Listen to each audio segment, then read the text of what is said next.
یہ معصوم فرماتے ہیں ہر شب جمعہ ہزارہ گنہگار وادی برہوت سے آزاد ہو جاتے ہیں۔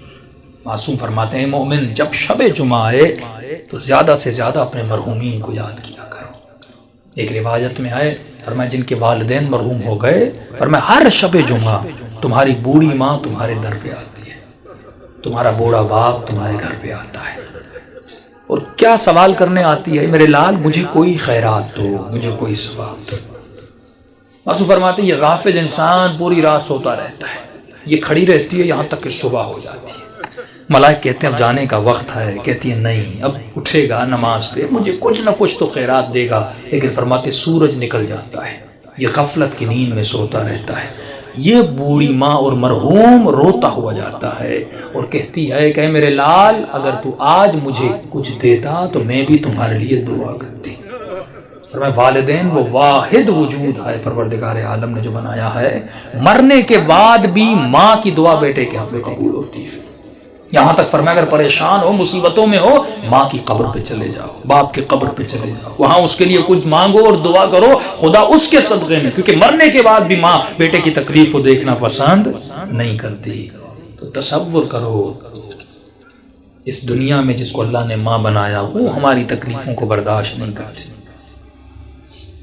اور مولا علی فرماتے ہیں کہ میں تمہارے باپ سے بھی زیادہ تم سے محبت کرتا ہوں۔ جناب سیدہ فرماتی ہیں ہم تمہاری ماؤں سے زیادہ تم سے محبت کرتے ہیں۔ امام رضا فرماتا ہے مومن اگر امام سمجھ کے ہم سے باتیں نہیں کر سکتا تو باپ سمجھ کے باتیں کر، باپ سمجھ کے نہیں کر سکتا بھائی سمجھ کے باتیں کر، بھائی سمجھ کے بات نہیں کر سکتا، یہاں تک فرمایا دوست سمجھ کے باتیں کر، کبھی ہم سے ناراض نہ ہوا کر۔ ایک مولا کا چاہنے والا گنہگار تھا، ساتھ امام کا زمانہ تھا، گلی پتلی سی تھی اور شراب کی اس میں عادت تھی، ہاتھ میں شراب تھا اور آگے بڑھ رہا تھا، سامنے امام کو آتے ہوئے دیکھا، شرمندہ ہوا کہ مولا کو کیسے میں فیس کروں گا، اس نے فوراً اپنا چہرہ دیوار کی طرف کر دیا تاکہ مولا گزر جائے اور مجھے نہ دیکھیں۔ امام جیسے آئے اس کے قریب آئے، اس کی پیٹھ پہ ہاتھ لگایا، کہا کہ اپنا منہ کیوں پھیرا ہے؟ فوراً اس نے چہرہ امام کا مولا میں نے دیکھا نہیں، بہانہ بنایا۔ تو امام نے کہا ہاتھ میں کیا ہے؟ جھوٹ بولتا مولا سے؟ جس نے کہا کیسے بتاؤں ہاتھ میں شراب؟ اس نے جھوٹ بولا کہ مولا میرے ہاتھ میں شراب ہے، اوہ سوری میرے ہاتھ میں دودھ ہے۔ تو امام نے کہا اگر دودھ ہے تو تھوڑا ہمیں بھی پلا، ہم بھی پینا چاہتے ہیں۔ اب کہتا ہے میرے ہاتھ کانپ رہے تھے، تھا تو شراب اس برتن میں، کروں تو کیا کروں؟ کہتا جیسے میں نے اس برتن سے اس شراب کو اتارا تو وہ دودھ میں بدل گیا۔ امام نے ایک جملہ کہہ کر آگے ہو کر گزر گئے، فرمایا تو میرا چاہنے والا ہے، ایسا رہو جیسا ہمیں پسند ہے۔ دوسری بات امام نے کہا خبردار کتنے بھی گنہگار کیوں نہ ہو جاؤ لیکن کبھی بھی ہم اہل بیت سے پیٹ نہ دیا کرو۔